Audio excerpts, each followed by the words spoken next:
بسم الله الرحمن الرحيم، اسعد الله اوقاتكم حبايبي متابعي قناه حمود النداوي. اليوم احنا وياكم ديكور جديد، الديكور الايطالي مثل ما جاي تشوفون الغرفه وياكم. احنا عنواننا محافظه النجف الاشرف ناحيه الحيره. اليوم شدينا هاي الغرفه في خان النص قضاء الحيدريه في محافظه النجف الاشرف.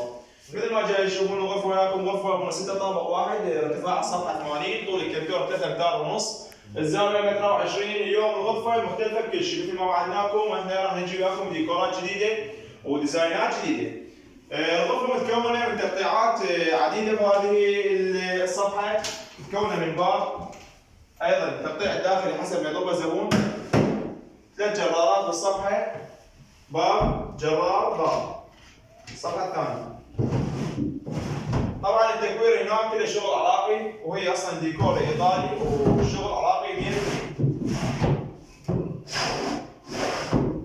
هنا ركز لنا على هاي الرمانه الزغيرونه.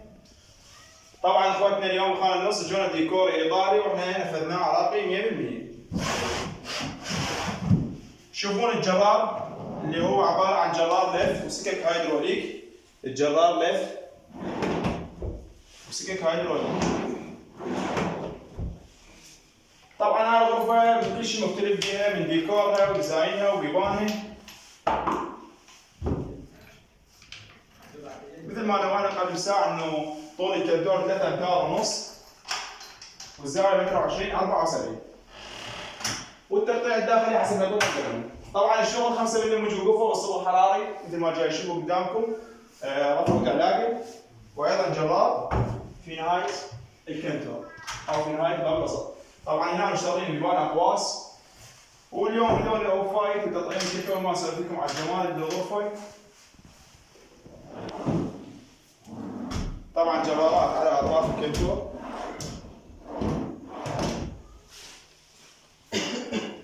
ايضا متكرره جرارات نفس دي الصفحه هنا.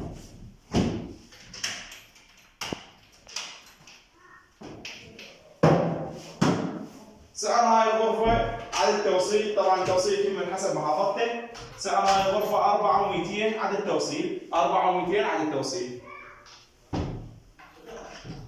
طبعا مشتغلين الجام السي مثل ما جاي تشوفوه قدامكم، وهنا اجتاف تكوير، وايضا جرار في الطرف.